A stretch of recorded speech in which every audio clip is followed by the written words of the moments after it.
안녕하세요. 성역 공부 오신 것을 환영합니다. 오래간만에 뵙네요. 저번에 성역 공부를 한 게 컴퓨터 문제 때문에 다 날라갔어요. 그래서 드리지 못해서 죄송합니다. 오늘 말씀은 로마서 12장 2절인데 하기 전에 기도하고 시작하도록 하겠습니다. 하나님 아버지 감사합니다. 오늘도 함께 해주시고 인도하여 주신 주님 감사합니다. 오늘 말씀 주님 잊지 않게 도와주시고 이 말씀을 통해 우리가 새롭게 변하고 주님을 만날 수 있도록 주님 도와주시옵소서.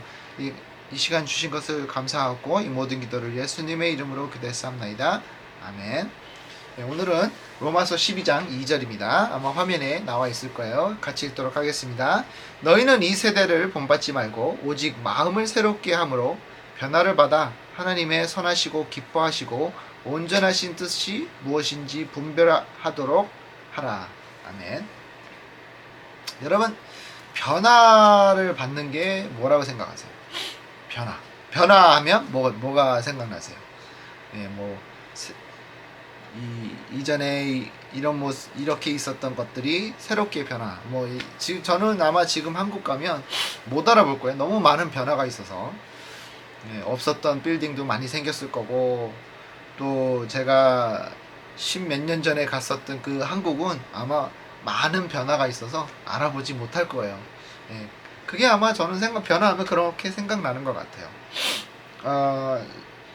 우리가 이 변화라는 것을 봤을 때, 더 이상 알아보지 못하다. 우리 겉으로나 아니면 안으로나 외면으로나 아니면 인면으로나 우리가 알아보지 못할 정도로 새롭게 나타났을 때, 새롭게 보였을 때가 변화라고 하는데요. 성경적으로 그 변화라는 뜻을 따지면 하나님을 닮아갔을 때, 우리가 하나님을 조금씩 우리 삶이 하나님을 닮아갔을 때 우리가 변화라고 성경에는 말씀을 할 수가 있습니다. 우리가 심리적으로 봤을 때요, 이 개인적인 변화라는 것을 얘기를 하는데, 이 개인적인 변화는 심리학에서도 얘기하지만 어떤 좀 삶의 어려움이 있었을 때 크나큰 변화가 온다고 합니다. 근데 여기 이 변화라는 것은 그냥 한 번 딱 변하고 그냥 거기서 끝나는 게 아니라 계속해서 변하고 있는 거예요. 그러니까 근데 이제 어떻게 변화를 받느냐 하면, 내가 이렇게 가다가 큰 아픔이나 힘든 일이 있어서 내가 이제 이쪽으로 틀어지게 돼요. 그러면 이렇게 틀어지면 여기서도 계속 변화를 받는 거예요. 내가 이제 이렇게 변화가 가고 있는 거예요. 이렇게 가야 되는 내가 이렇게 변하거나 이렇게 변하거나 하는 거예요. 그러니까 이 변화라는 게 심리적으로 따질 때는 좋게 나올 수도 있어요.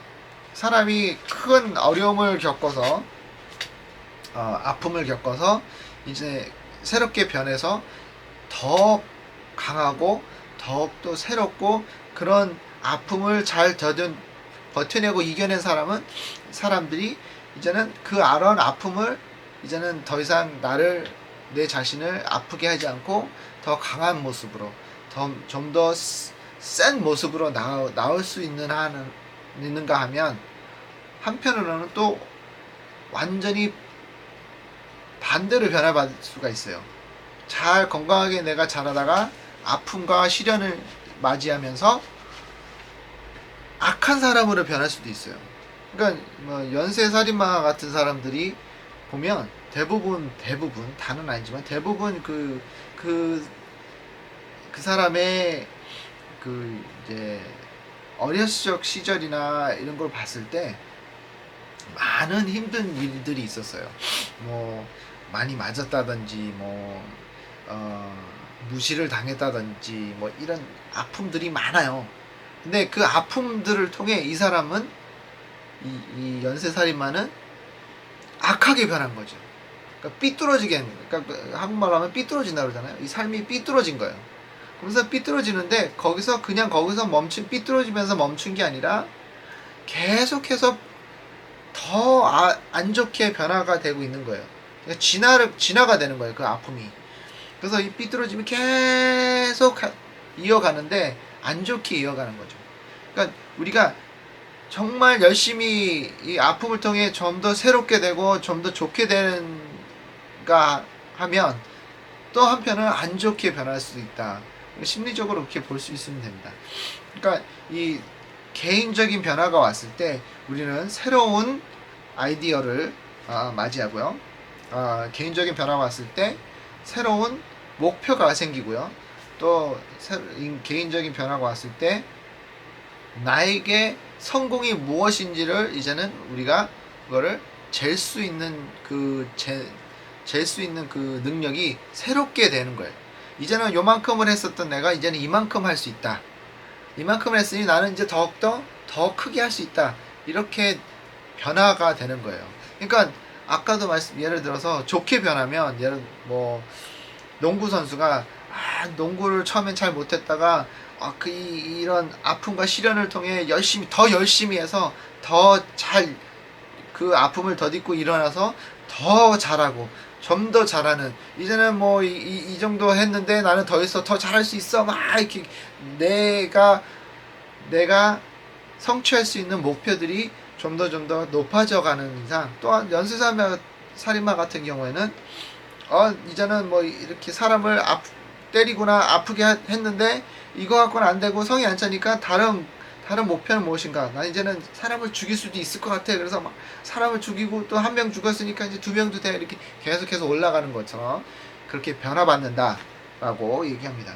그러니까 심리에서는 인간이 변화받는 데 있어서 두 가지가 필요한데 하나는 타고난 인재력과 또 더 큰 건 뭐냐면 외부에서 나에게 주는 영향이에요. 그러니까 외부에서 나에게 주는 영향이 좀 많이 비중을 크게 차지한다고 저는 생각해요. 그러니까 내가 누구와 어디서 어떻게 자랐느냐가 크게 나를 좌우할 수 있다라는 거죠. 아무리 내가 좋은 사람으로 DNA를 따졌을 때 이 사람은 참 좋은 사람인데 악한 환경에서 자라게 되면 삐뚤어질 수 있다라는 거죠. 그러니까 타고났느냐 아니면 이게 외부에 있는 영향 때문에 이런 거냐 우리가 따질 수는 있겠지만 그걸 가지고 하지만 제가 보기에는 외부에서 주는 영향이 좀 많이 큰 것 같아요. 비주를 많이 차지하는 것 같아요. 인간이 커서 어떻게 되느냐에 따라서는. 근데 아무튼 이 변화라는 것은 인간에게 누구에게나 다 오는 것이고 또 없어서는 안 되는 과정인 것 같아요. 그러면 이제 성경적으로 봤을 때 변화란 거 이제 변화받은 사람을 찾아봤을 때 제가 딱 변화하면 생각나는 인물은 바울입니다. 사도 바울인데 사도 바울은 이 처음에는 바울이 아니었잖아요. 사울이었는데 근데 사울로서 이 정말 본인은 하나님을 사랑하고 하나님의 말씀을 따르고 하나님을 기쁘게 한다고 했던 행동들이 뭐였죠? 크리스천들을 죽이는 거였어요. 열심히 크리스천들을 잡고 열심히 크리스천들을 쫓아다니면서 감옥에 넣거나 아니면은 거기서 사형을 처하는 그런 행동을 했단 말이에요. 사도 바울이 예수님을 사랑하는 크리스천들을 잡아서 그들에게 아픔을 줬던 사람이 바로 사울이에요. 그래서 나중에는 사도 바울인데 근데 이거를 봤을 때 이 바울은 이렇게 특별히 다르거나 그런 건 없었어요.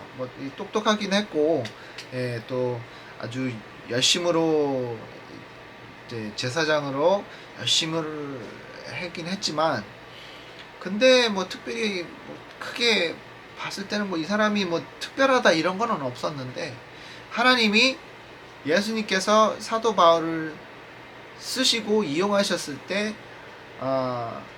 그 사도 바울이 변화받는 그 순간 그러니까 빛을 보고 쓰러지고 장님을 한 2년을 동안 살면서 새롭게 변화시켜 주시잖아요. 근데 이 사도 바울의 생각과 또 지금까지 살아왔던 모든 삶의 그런 패턴을 다 바꿔 놓으셨어요. 그러니까 대제사장으로서 얼마나 잘 먹고 잘 살았겠어요.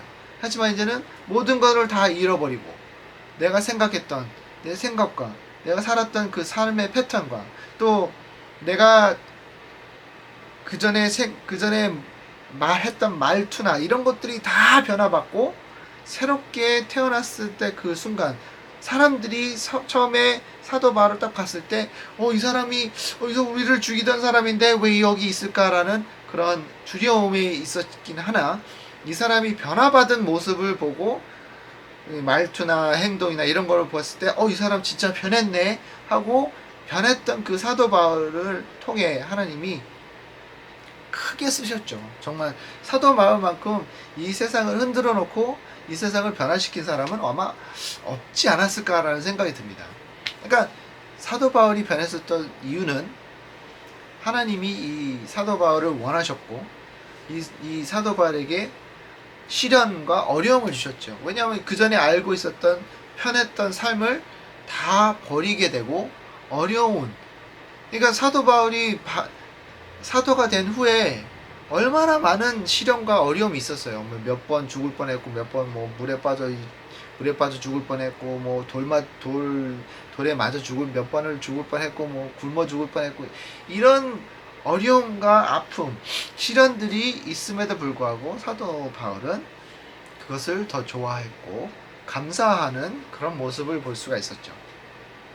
제가 봤을 땐 사도 바울이 변화라고 하면 참 빼놓을 수 없는 인물이다 라고 저는 생각합니다. 그러면 성경에는 이 변화라는 것을 어떻게 풀이하는가 한번 볼게요. 성경에서는 180도 바뀌는 거라고 생각합니다. 성경에서는 우리가 더 이상 이런 모습이었던 내가 새롭게 다른 모습으로 나타나는 것을 변화라고 합니다. 고린도 후서 3장 18절에 보면 우리가 다 수건을 벗은 얼굴로 거울을 보는 것 같이 주의 영광을 보매 저와 같은 형상으로 화하여 영광으로 영광에 이르니 곧 주의 영으로 말미암으니라. 이게 뭐예요? 내가 예수님을 닮아가는 그런 사람이 돼야지만 변화를 받는다라고 하는 거예요. 그러니까 크리스찬들이 변화를 받았다라고 하면 그 사람의 삶은 어떤 모습으로 나타나야 하면 예수님을 닮아가는 사람의 모습이 나타나야 돼요. 그 전에 흥청망청 막 돈 막 쓰고 아무나 막 욕하고 그랬던 내가 크리스찬이 되었는데 아직도 흥청망청 돈 막 쓰고 막 욕하고 이러면 변화를 받았다고 우리가 할 수 있을까요? 아니죠. 그러니까 성경에서 나오는 변화라는 것은 내가 내 전의 모습을 닮아가지 않고 이제는 그것들이 없어지고 이제는 예수님의 생각과 예수님의 가르침을 우리가 내 삶에서 나타내는 사람이 되어야 되는 것입니다. 그게 바로 성경적으로 얘기하는 변화라는 것입니다. 그러면 이 변화라는 것은 과연 어떤 것인가? 이 변화라는 것은 세 가지의 변화가 있어야 돼요. 삶에. 첫 번째는 내 생각이 우선 바뀌어야 됩니다. 내 생각이 바뀌어야 되는데 무엇을 바꾸는 데 있어서 무엇이 필요한가? 말씀이 필요합니다. 성경이 필요해요. 말씀이 있어야 내 생각이 변화받을 수가 있어요. 왜냐하면 우리가 어렸을 때 그러니까 갓난아기서부터 조금 이제 초등학생 이런 시기에는 우리는 부모님을 많이 닮아가려고 하죠. 왜냐하면 우리 삶에 내가 본받을 수 있고 닮아가고 싶어하는 사람은 우리 부모님이에요. 근데 우리가 좀 더 잘하고 고등학교 들어가고 대학교 들어가면 더 이상 나는 부모님을 닮아가려고 하진 않겠죠. 내가 세상에 나와서 세상에 이제 보니까 세상에서 내가 닮아가고 싶은 사람, 내가 존경하고 이런 사람처럼 되고 싶어 하는 사람이 나오겠죠. 그래서 그 사람의 삶의 패턴과 그 사람이 했던 삶의 어떤 과정을 우리가 똑같이 닮아가려고 하죠. 하지만 우리가 이제는 그런 모습을 세상을 닮아가는 모습이 아니라 이제는 말씀을 통해 내 생각이 바뀌어야 된다는 거죠. 생각이 바뀐다는 건 뭐냐면 어떤 일이 일어났을 때 내가 내 생각과 말투나 모든 게 다 세상적이었던 내가 이제는 세상적으로 생각하지 않고 말씀을 통해 말씀이 원하는 대로 행동이 나오고 말도 나오고 또 내 생각하는 내 뇌에서 막 생각을 하잖아요. 그 생각하는 게 완전히 바뀌어 버리는 거예요. 그러니까 그런 게 일어나야 우리가 생각이 변화받았다라고 얘기할 수 있습니다. 근데 그 전에 생각했던 그대로 패턴으로 뭐 어떤 일이 일어나면 어려운 일이나 뭐 나에게 다급한 일이나 뭐 이런 게 일어나면 그 전에 생각했던 대로 그 전에 살았던 모습으로 계속 살아있다면 내가 행동을 한다면 나는 변화받지 못한 거예요. 내 생각은 변화받지 않았다라는 거예요. 그러니까 변화를 받으려면 말씀이 나에게 중심이 되고 모든 생각이 말씀을 통해서 나오고 또 거기에서 내 행동이 따라줘야 된다라는 거죠. 그러면 두 번째는 뭐냐면 내 몸입니다. 육체도 변화를 받아야 된다는 거죠. 성경 말씀에도 우리는 뭐가 약하다고요? 이 육체가 약하다고 그랬어요. 그러니까 육체도 뭐냐면 우리 생각에는 뭐 뇌가 우리 몸을 움직이고 내가 뇌에서 모든 걸 다 조종하는 거 아닙니까? 라고 생각할 수 있겠지만 그렇지 않아요. 우리는 몸은 어떤 한 가지를 계속하게 되면 그거에 적응을 하게 돼요. 예를 들어 우리가 먹는 걸 좋아해요. 먹는 걸 막 먹습니다. 근데 먹는 게 너무 좋아서 닥치는 대로 다 먹어요. 막 그러면 살이 찌고 몸이 안 좋고 비만이 생기고 막 이럴 거 아니에요. 그거를 누가 만들었냐? 내 육체가 원하는 대로 다 해줬기 때문에 그래요. 그러니까 그 패턴을 만들어주는 거예요. 그리고 적응을 하게 하는 거예요. 그러니까 우리가 몸이 변화받아야 된다는 건 뭐냐면 내 몸은 안 좋은 거를 자꾸 원하려고 해요. 왜냐하면 우리는 죄를 갖고 태어났기 때문에 내 몸도 죄를 원한단 말이에요. 죄가 원하는 거를 원한단 말이에요. 그렇게 우리가 패턴을 만들어 줬기 때문에 그렇기 때문에 몸을 새롭게 변화시켜 줘야 돼요. 예를 들어 그 전에 내가 예를 들어 햄버거 뭐 단 거 뭐 이런 것만 좋아했는데 이제는 샐러드를 먹어야 돼. 뭐 이렇게 변화를 주잖아요. 우리가 다이어트 한다 그러면 이제 새롭게 몸도 좀 건강해지고 이러려면 그런 것처럼 우리 몸이 하나님이 원하는 것, 곧 내 몸이 원하는 게 아니라 하나님이 내 몸을 통해 무엇을 하기를 원하시는가 그거를 한번 생각해 보면서 내가 좀 더 내 몸을 하나님께로 바치는 하나님이 원하는 대로 변화받게끔 도와주고 우리가 그런 패턴을 만들어 줘야 된다라고 말씀드리고 싶습니다. 그리고 세 번째로는 영입니다. 영이 우리가 변화를 받아야 되는데 여기서 제일 중요한 것 중에 하나겠죠. 그러니까 영을 변화시키려면 뭐를 해야 되냐? 이제는 세상이 내 영을 영향을 주는 게 아니라 이제는 하나님이 내 영을 영향을 시켜주셔서 새롭게 변화시켜 주는 거죠. 내 생각은요 내 영에서부터 시작합니다. 그거를 꼭 이해하시기 바랍니다. 영이 내 뇌를 자극시키고 좌우시킨단 말이에요. 요 뇌가 그냥 하는 게 아니라 내 영이 이 뇌를 조절하고 있기 때문에 내가 내 영이 악하고 내 영이 죄를 사랑하고 있다라 그러면 내 생각도 죄를 사랑하게 되고 죄를 원하게끔 만들어지는 거예요. 그러니까 내 영이 먼저 바뀌어야 됩니다. 내 영이 바뀌게 원하면 내 영을 하나님이 원하는 대로 자꾸 변화시켜 줘야 되는 거예요. 예수님이 내 영을 채워줘야 된다는 거죠. 그러니까 이 세 가지가 바뀌었을 때, 이 세 가지가 다 내 영과 내 몸과 마음이 다 변화받았을 때 이제는 완벽하게 우리가 변화받았다라고 얘기할 수 있는 거예요.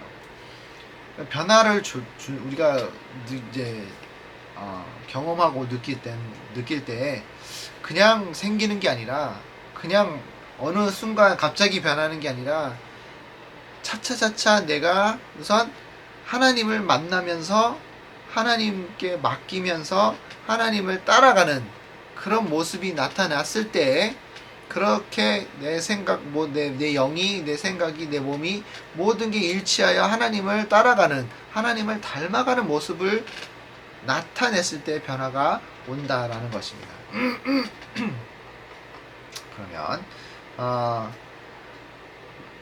변화를 받을 때 무엇이 필요한가? 첫 번째는 성령님이 필요합니다.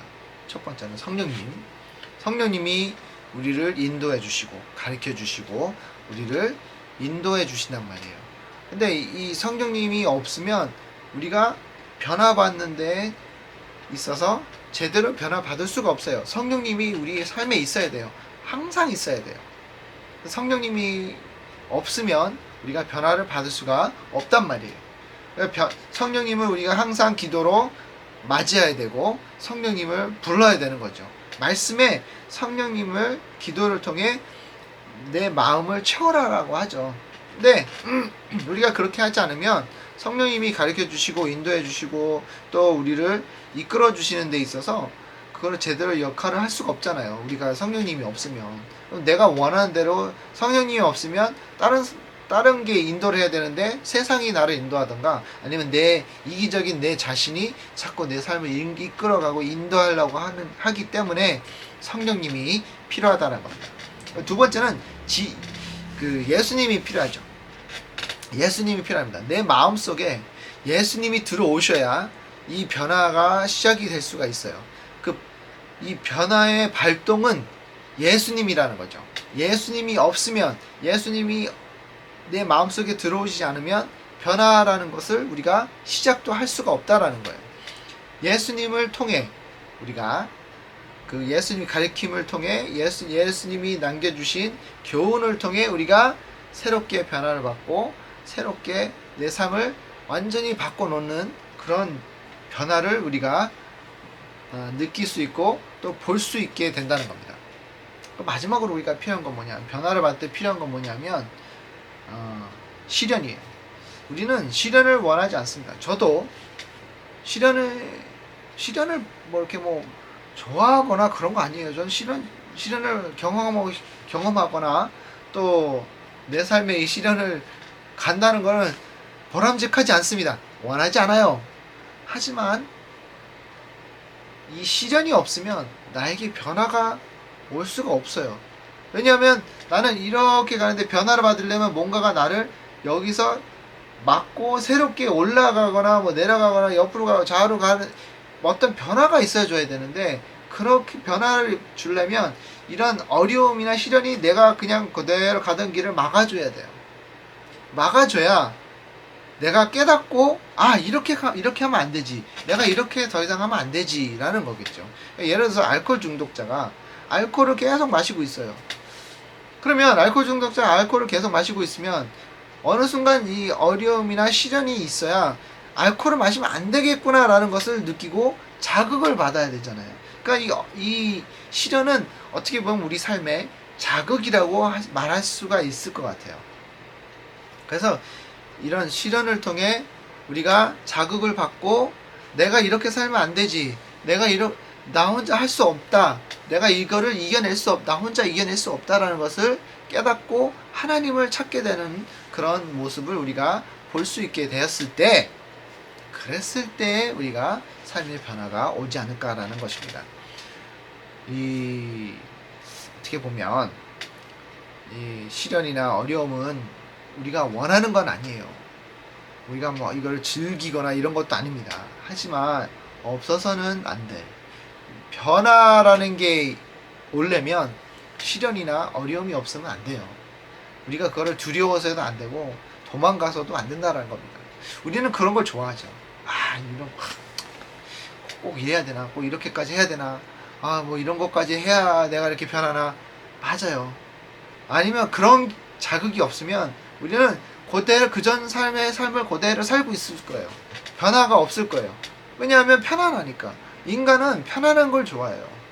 그렇기 때문에 편한 거를 찾고 편안하게 최대한 살려고 하죠. 하지만 하나님은 우리를 그렇게 만드시지 않았단 말이죠.